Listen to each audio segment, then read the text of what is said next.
Mate, just first of all, big thank you to you for making the time for this, champ. And I really, really appreciate it. We're going to be telling the story.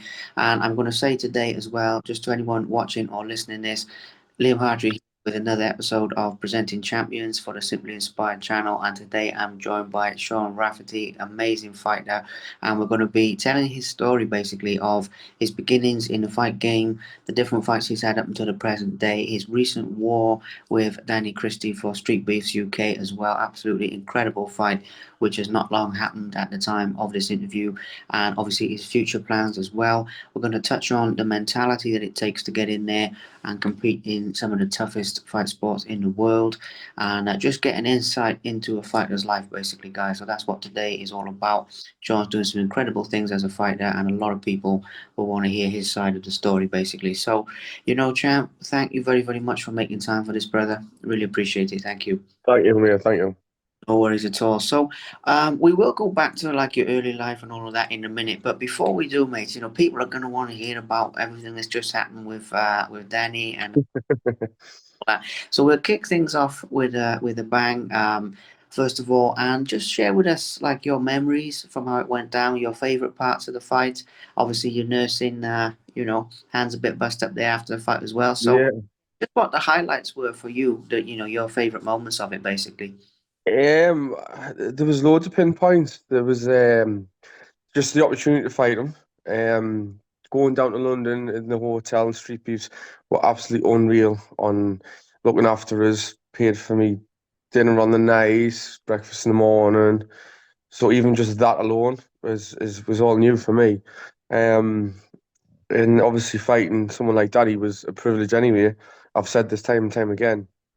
Um, and on the night of itself, it was very overwhelming. But I loved every second of it. But to be fair, my memory's quite blurry on the actual fight itself until I've watched it back. But I think I remember being rocked off him within probably about the first 30 seconds in the first round. I thought, bugger, I'm getting here. He's kind of tough, this kid. But my heart just wouldn't allow it. So I just kept fighting on, kept plodding on, and I just give it me all, as most people could have seen. So, to be honest, most of the whole night, most of everything was just surreal. It was a good night. Absolutely, yeah, absolutely incredible fight. Like I was saying, mate, it's absolutely meant, fight of the night, just absolute war, top quality. I also got to ask you as well. Obviously, I can see the hand there, and we were talking about this just now, before we was recording. But That one. yeah, what point in the fight did that go for you? Which round? The first round I felt it go. When I watched me fight back, a few other people was saying that because they were giving us grief. And they were like, why weren't you using your right hand? I says, well, yeah, I did as much as I could, but I felt it go. And I obviously didn't want him to know that I was injured because obviously it'll give him more insight to come at us. So I thought, right, I'm in it now, so I'm just going to have to continue with it. Um, so even if you watch the fight back, you'll be able to see as in not using my right hand as much, which obviously I wanted to, and I still did now and then, which actually made my hand worse, because it's fractured in 5 places, and I've had to have 4 pins put in to keep the bone in place while it heals correctly. Um, so with that, it was a bit unfortunate, but what can you do? You just got to plod on, don't you? Yeah, well, that's it. I mean, but I think it's a testament to your mentality, though, mate. The old school fighting mentality, pushing through that and everything. So fair play. I mean, the other thing we got to touch on here as well is the response that the fight is getting. I mean, I was watching it back again earlier today and all that, and the comments and the views and just the way it's blown up everywhere and everyone's talking about it, everyone's watching it. How are you responding to that side of it, basically, in terms of like how popular the fight has been and how big it's. It's been like I said, I haven't been used to it, and it's been quite overwhelming, but it's been unreal as well. I've had I was in Tesco the other day, and some random Scottish bloke decided to give us a cuddle from behind and went, "Mate, crack and fight." Unreal, and then nicked off.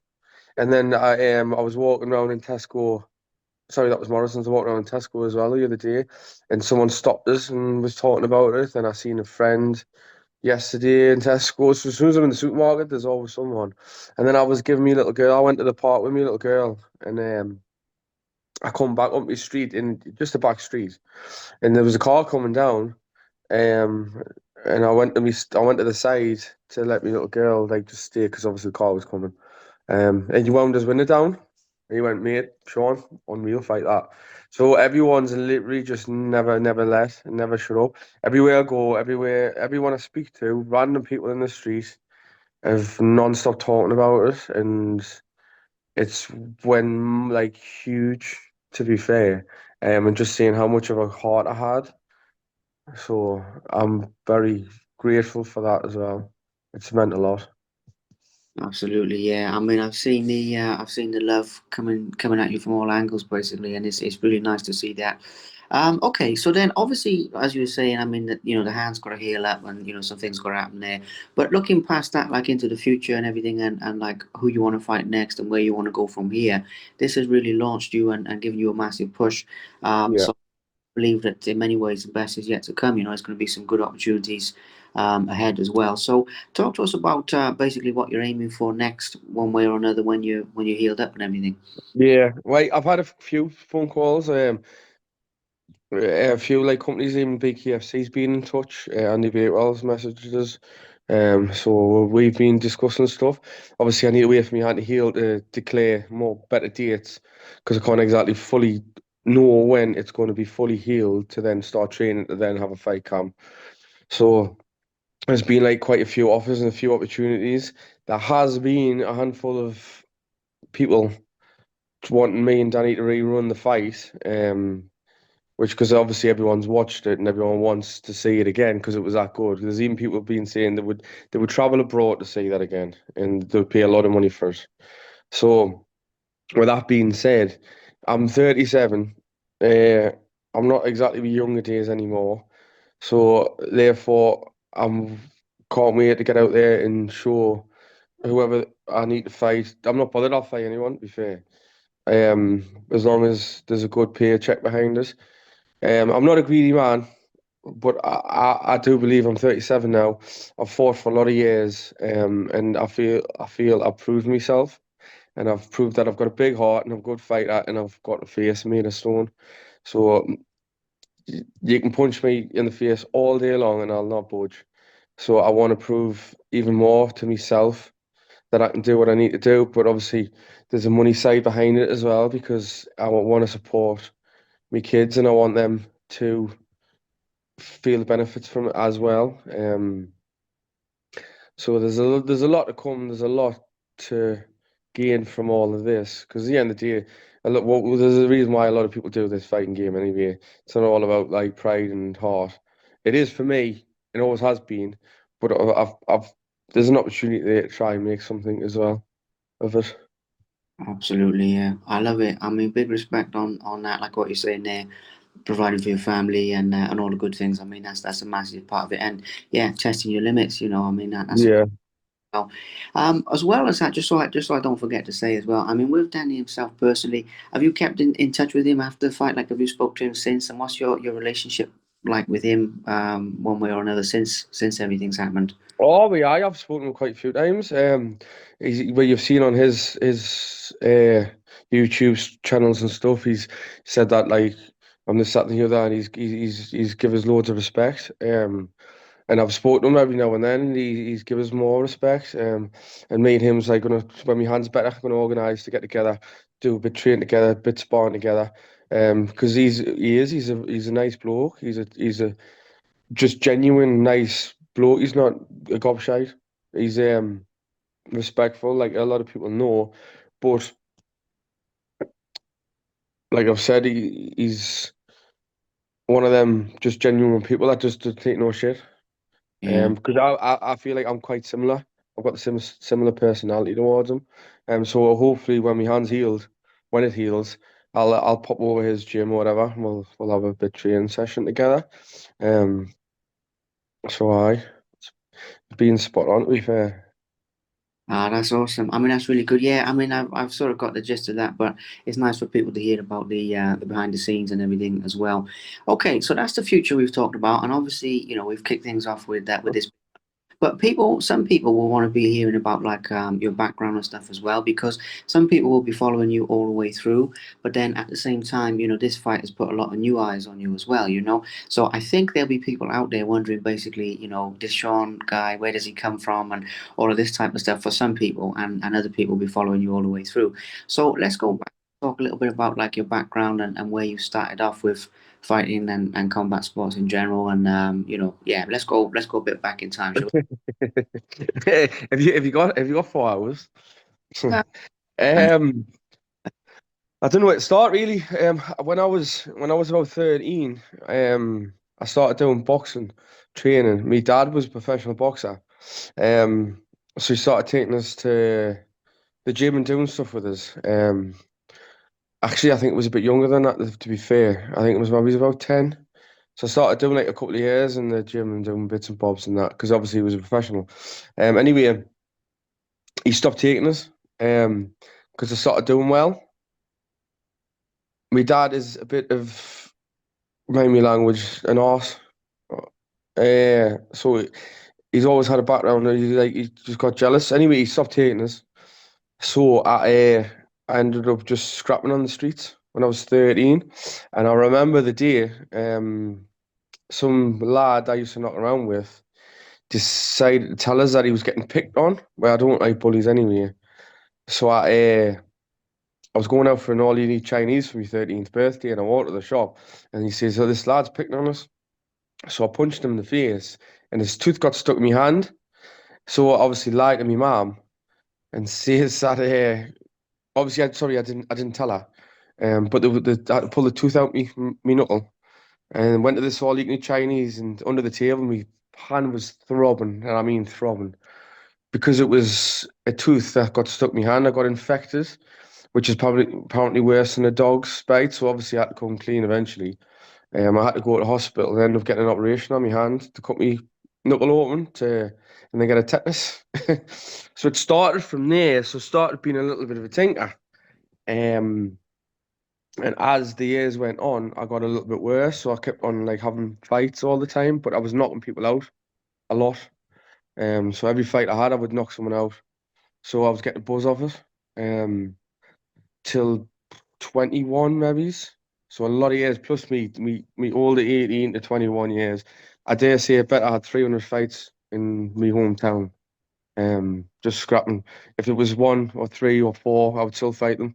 I remember one time I actually ran away from about 7 people. I got halfway down to where I lived, and I was on a bridge, and I thought I'm not running anymore.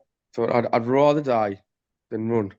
So I turned round, faced them all, three of them jumped us, and stamped on the back of my head and smashed my tooth out. So all these teeth are fake. But I didn't want to run away. Um, so I've always had a big heart. And then when I had my oldest son, that is now 15, I stopped a little bit. I was still a bit of a little bad tempered guy. So I stopped obviously doing all that fighting because he made me change my life around, knowing that there's more of a purpose than just fighting for other people's entertainment on the streets. But because a lot of people do it for money now, and I just did it for the actual buzz, which was idiotic to be fair. Because obviously I got done a few times, criminal records, GBH, etc. So like I said, I think I said a few times that most of my fighting is actually bare knuckle street fighting. Um, so like I said, I had me son, which I do now have full time. He is 15, and I've had him since he was 2 year old. I've been full time carer of him. And then in between them, I've been quite alright. And then I had me second son with a woman I met. He's called Max. So I had him. That relationship didn't work out. I went a bit off the ends, and I met. No, sorry, I did like a just staff charity event, on the boxing scene. I met a bloke called Paul Hubber, who was be like a second dad to me, which I adored a bit because he's done everything for us from when I started. And I was about 26 when I started doing the boxing. And then I met my third relationship with who I've got now my daughter with, Sarah. And my little daughter's now 4. And not long after. And from then I just concentrated on the boxing. I did when I did the charity fight, and I'm having 2 fights in one night because someone else dropped out, so I went we all fight someone twice. So I did that, and then I just started fighting each every month on shows, and then I was getting other fights and different shows, and I went to Nottingham once and fought down there, and over the years I just kept on doing fights, for like different shows, etc. Um, and then I had retired and stopped for about 2 years. And then last year, I think, was it roughly October, that Street Beefs wanted us to like have a fight. So I got on it because it was Farms Gloves, and I've always fancied like a bare knuckle fight. I thought it's close to bare knuckle, so I had that. So that was when I come out of retirement. And I thought, right, I'm retiring again. And then I got offered again. Someone says, well, I'll give you 200 quid if you fight my friend from Hartlepool. He just says he wants to fight. He wants to get put in the ring with a good boxer so he can have the experience. I remember the day because I was even like, I didn't even train to be fair. Um, I even had a pint of Guinness before the fight, and I wore 16-ounce gloves. He wore 10s. I ended up knocking him out. I got disqualified because I hit him when he was already down and knocked him out near enough on the floor. And then I had another fight on our home show of Concerts. And then I think I trained on the Wednesday and fought him on the Saturday. I broke his ribs because it was all just quite easy. But I got sort of getting sick of. I think I retired because I started getting sick of the unlicensing and making not hardly nothing, getting ticket sales and backwards and forwards when my kids and me more to me. And I give up a lot of time to do it when I could have been spending time with them.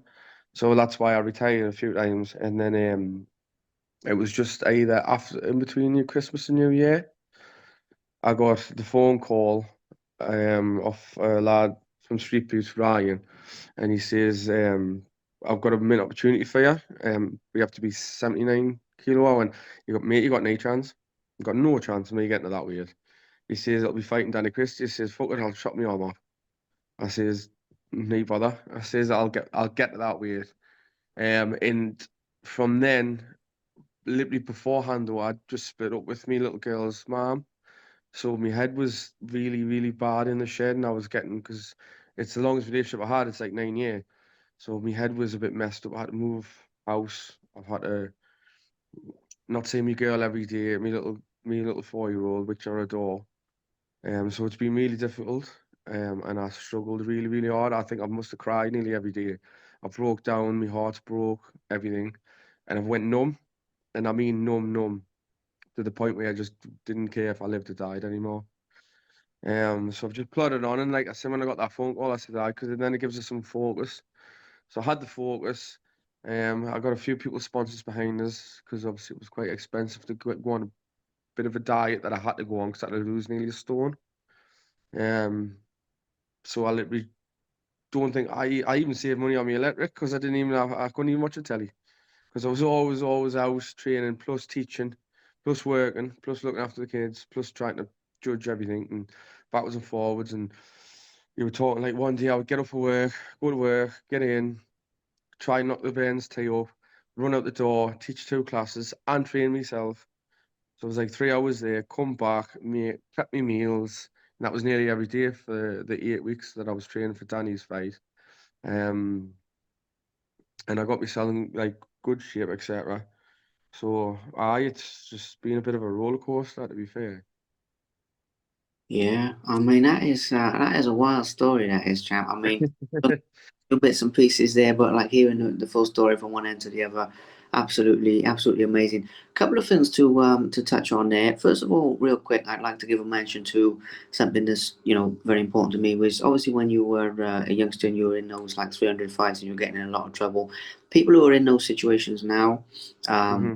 whenever the youngsters out there, what would you say to people who are like walking down that same path that you used to walk down? Is there a better way they could do things? What would your advice be for the youngsters out there in that situation, basically? Pride isn't anything when other people are pushing you to do what they want you to do. You're a joke. If Mm. you're going around punching people, hitting people, and acting the fool, then that's why it's called being a fool. Because they're only doing it for their entertainment. They wind you up to say stuff, to do this, to do that. They're basically just using you for their own entertainment, and they don't realize that they're getting you into trouble.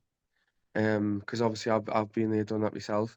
So isolate yourself, rip away anyone that decides to cause any bother with you or arguments or situations that you don't need to be in. Because at the end of the day, you've only got one life. You got to live it to your best. I wasted what 20, 15 to 20 years of my life and being a bit of a divvy. And I regret it more than anything. Not only that, the fights that I've had caused me a lot of damage. I've got like spinal injuries, I've got shoulder injuries, I've got trapped nerves, I've got missing knuckles, I've got missing teeth, I've been stabbed and slashed in the head, glass bottled, pool cues, which not only has that caused me physical damage, it caused my family mental damage, especially my mother, because she's had to witness and see the things that I've done and been through. So not only you're affecting your own life, even to the aspect of getting jobs, on meeting the love of your life, or being that person that you need to be, you just look like a pure divvy. So you need to just buck up, ignore everyone else, isolate yourself. You need to find a hobby, go to the gym, get some gloves on. If you feel angry, get some get some gloves on, go to the gym, go and do some weights, go for a run. There's always something else you can be doing instead of trying to entertain other people for their benefits. Yeah, I mean that's wise words, because you've lived it, and I feel strongly about that, mate. Every interview I do, I try as well as talking about the fights and stuff. I try and put across like this kind of message, because these days it's a bad problem. It's a bad problem everywhere. I mean, look, I'm from Wales, originally from South Wales, and it's the same there. It's the same all across the country, and it's people think it'll lead them somewhere and they'll get respect, but it leads you nowhere. Yeah, So it's it didn't. It didn't lead me anywhere. It just made me get into trouble. And there's a couple of times where I've tried for jobs. When I had my 2-year-old son and had to work part time, there was an opportunity to be a janitor in his school, just so I can tick on and buy. And I thought, oh wait, school hours, it's easy for me because my son will be there. Wasn't allowed because of my criminal record, because of GBH, ABH, because I wasn't allowed to work with kids or near kids because of me criminal record, which initially screwed a lot of things up. So it was a bit daft because then you go and do stupid stuff. It affects you in different ways.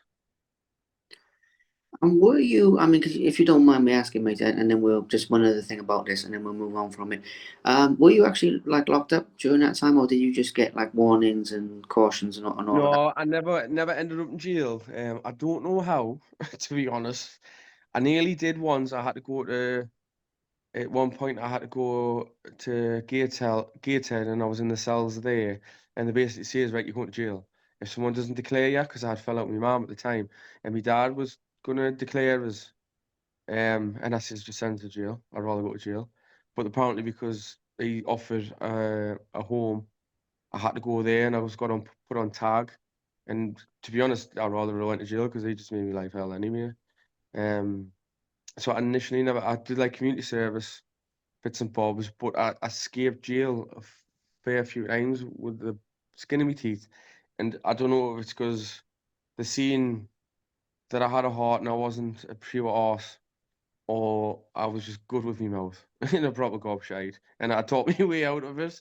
So I don't know how I escaped, to be fair, because the things that I did do, I really should have done a bit time, like, to be fair, because I hurt a lot of people. But then yet again, like, we'll go back what I've just said before about it's not only yourself that you're hurting your own family, the people that you hurt, you're hurting their family, and you're upsetting them, their family, not just the person that you've hurt, the mothers, the sisters, the dads, the grannies, the whatever.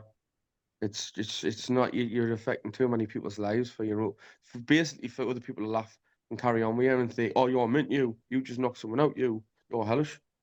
Just to Mm. get them few words for all the 2 seconds, you've upset nigh on 10 to 20 people for no reason. So it's pathetic, to be fair. Yeah, but I mean, at the same time, mate, it's amazing how you've grown past it and, getting the message out there. What you're saying there, you've obviously got a good heart and everything. And, we got to live and learn in life at the end. Yeah, 100%. 100%. But so yeah, so you're fighting with all these things. I mean, fake teeth, and you're fighting with what was the other thing you said, like the spine and all of this crazy. I mean, fair dues on that one, though. I am going to say, Yeah, I even had, I had wait, I hurt me back ages ago and I got 2 spinal injuries in the bottom of my spine years ago of fighting. And they says that should never fight again, but I ignored it. And then I was wrestling with a friend when I was younger and I smashed my shoulder off my mum's staircase and it disculated it. But I never, me being me, because I'm ADHD up to the max, wasn't going to hospital because I didn't want to wait. So I just left it because I left the shoulder out of place. It's set in the wrong place, which then caused me nerves to trap in certain places, which ran up through my neck and into my head. And when I was at work, it used to make us collapse. Have you ever had an ice cream headache? yeah, yeah, yeah, I've had that. So it felt like that when I used to get these pains in my neck and my head, but they lasted for 3 hours sometimes. So there's times where I've collapsed on the floor. My aunties came in and seen us. I've collapsed in the house when my mom's crying and screaming and ringing the ambulance. Um, to the point where nothing else could be done. It was just is what it is. I think I found out the ways to try and ease it, and it was doing leg raises weirdly, because the way I was lifting my legs up and pushing on my back, the trap nerves were easing off, so it wasn't as painful.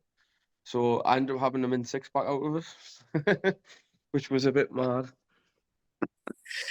Fair play. You see, there's always something good that comes out of it. But mate, I actually really appreciate you sharing that message hand on heart, because if you've seen, like, with the channel as well, it's presenting champions, but I also call it Simply Inspired, because every story I do, it's got to have something like that. If someone just wants to come on here and just talk about how great they are and stuff, I'm not really that interested. It's always got to have a Yeah, yeah. in there. And I know, obviously, I love you as a fighter, and you're proper old school, and the mentality. But then I also had the feeling, there's something much more. So yeah, but that is crazy. I didn't even know that. I mean, the teeth one as well, like stepping on your head and stuff. I mean, it's like bloody hell. Oh, I know, mate. I had Sorry, I just quickly the toilet. Yeah, no. Um, I did. It was me pride again. Mm, That kicked in like, my heart as well as my pride, and I went and I thought I don't want to. I'm not because weirdly for me, I've got no fear. mm, Um, I even try and make myself scared of stuff to see how much fearful I am of stuff, but I went and obviously did that. But I woke up the next day and me tooth there was snapped, gone, and the other two was pushed back. I got the NHS.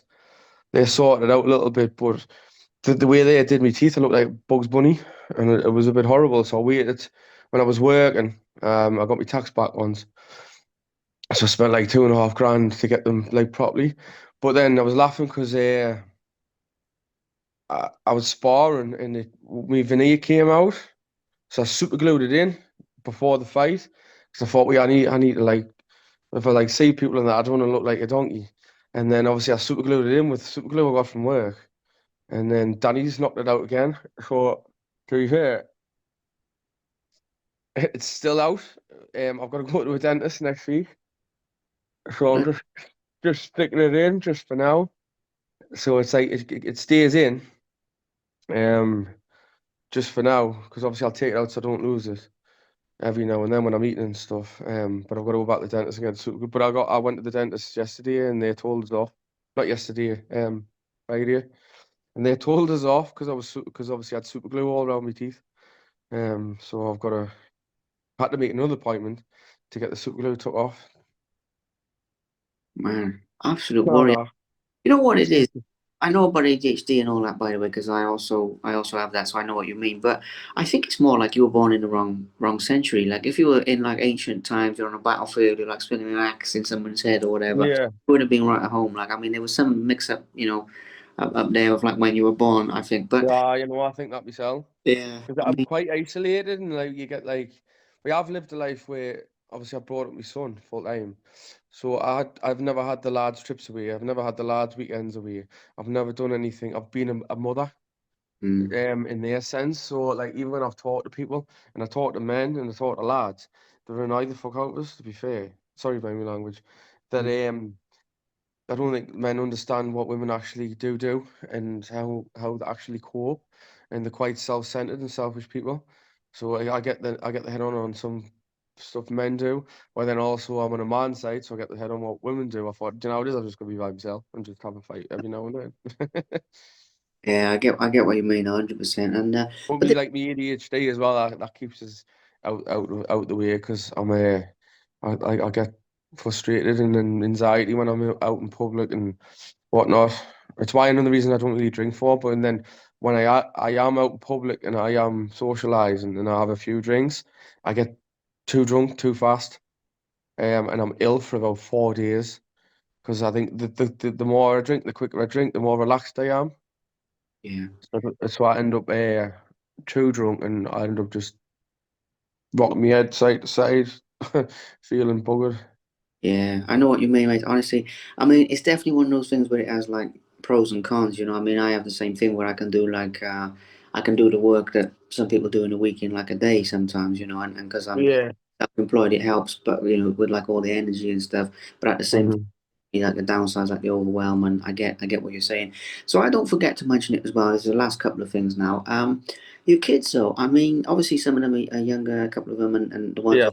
But what do they think of like your fights? I mean, the youngest ones, I don't know if they're too young to like know about it or whatever. But then your boy as well, who's 15 and stuff, like the different ones. Do they watch you fight or like know about what's going on? Wait, I've got my stepdaughter as well, which I'm really close to. Even though I'm not with her mom now, I still call her my stepdaughter, and she's my little mate, and I love it to bits. She's called Zara, and she comes boxing to the boxing training with us because I coach, and so does my older son Riley. They're both 15, um, and they train all the time. And they've had a couple of skills fights themselves, in the proper just the buzzing on it. Riley's telling us that the teachers are like telling them they watched me fight and then how buzzing they were on it. And I think that they are very proud of us and like they're proper buzzing over it. So they're a proper because they said like they couldn't watch them were nervous and they wanted to come to London to watch the fight, but I didn't let them. More so because I know how nervous they would be, and I'd be more frustrated in thinking about them and how they would feel. And I needed obviously a clear head. So obviously they watched me the gym, put a big projector on because there was a lot of my family couldn't come either. I put a big projector on at the gym, so my son and my stepdaughter went to there with me mum, my auntie, my granddad, etc. So they all watched it in there. My middle son, he is just turned 11. I think he has. I'll get wrong if he's not. I forget. I'm crap. I'm remembering stuff. Obviously, with me being on YouTube, and things getting passed and said about me before the fight, bless him, he writ on a comment on one of the YouTube things. Shaun Rafferty's my dad. Bless him. So it was like he was like because he loves like YouTube and all that. So I can imagine he's very proud of us as well. But my little girl, April, she's 4. Sorry, Max, just in case he sees this and didn't mention his name, he may get upset. But that's Maximus. That's my middle one. So I've got Riley, Zara, Max, and then my little girl that's 4 is April. Although she knows not about me fight, I didn't want to see her for a week till after me fight with me injuries because I know she would get upset.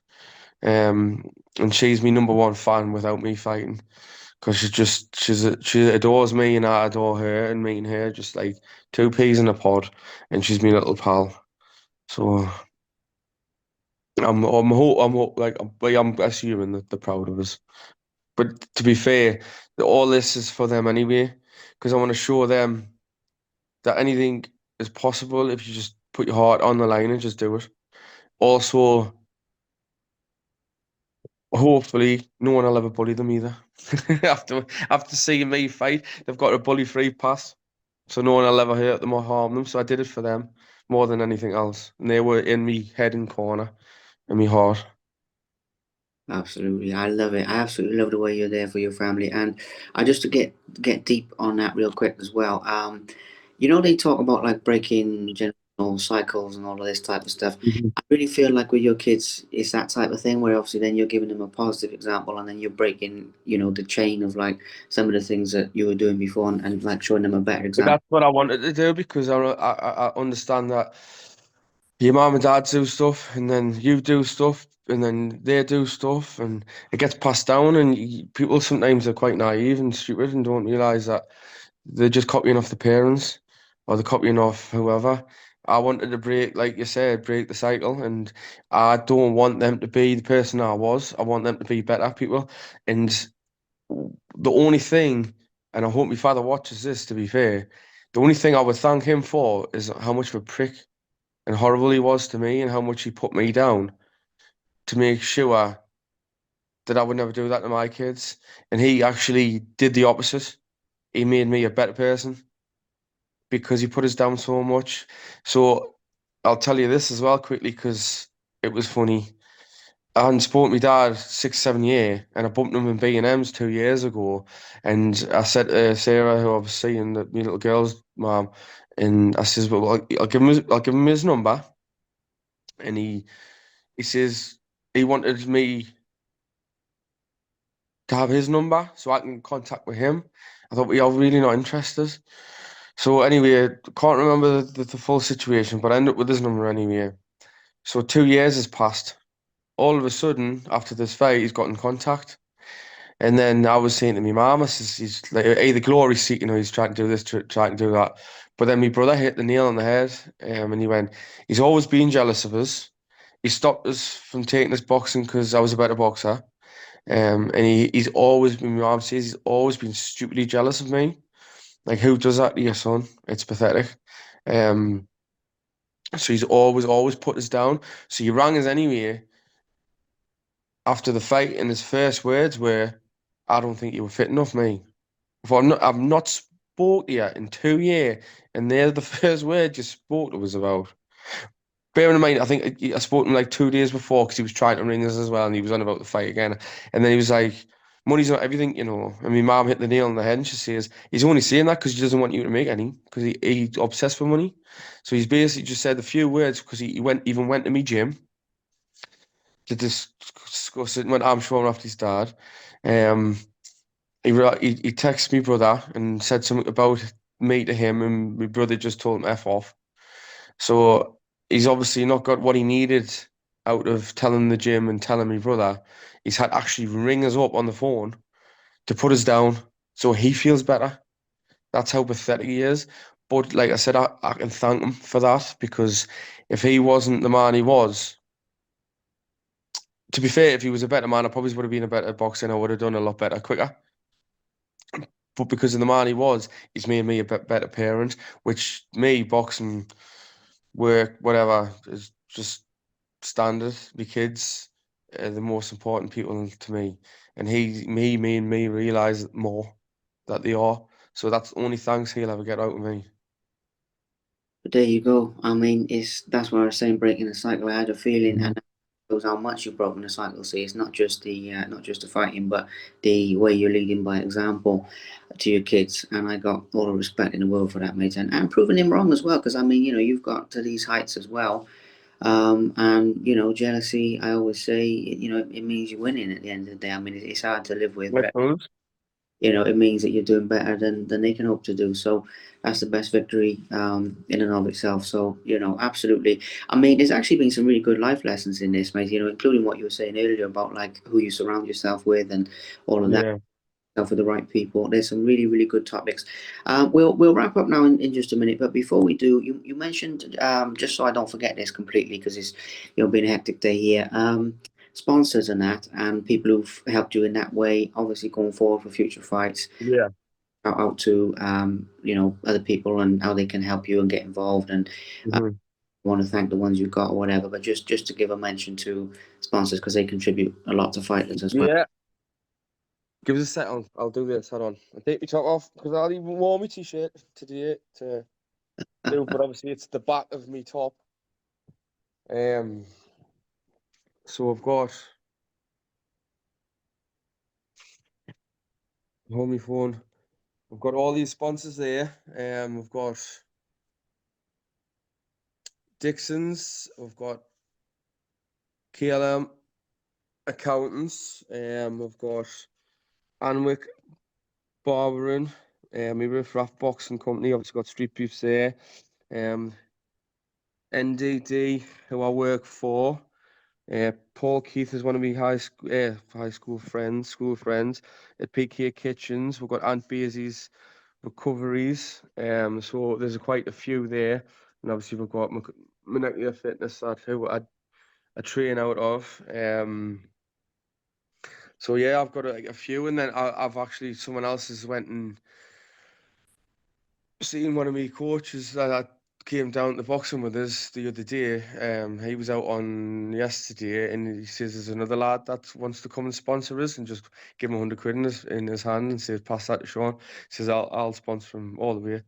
Because I watched his fight and he was amazing. So I'll actually just to be fair, if it wasn't for them, because of the situation that I'm in, with obviously being a full-time parent as well and having kids to look after, a house to run, jobs, two jobs to run, they've given me a massive solid because the diets I had to eat and the food I had to eat wasn't cheap.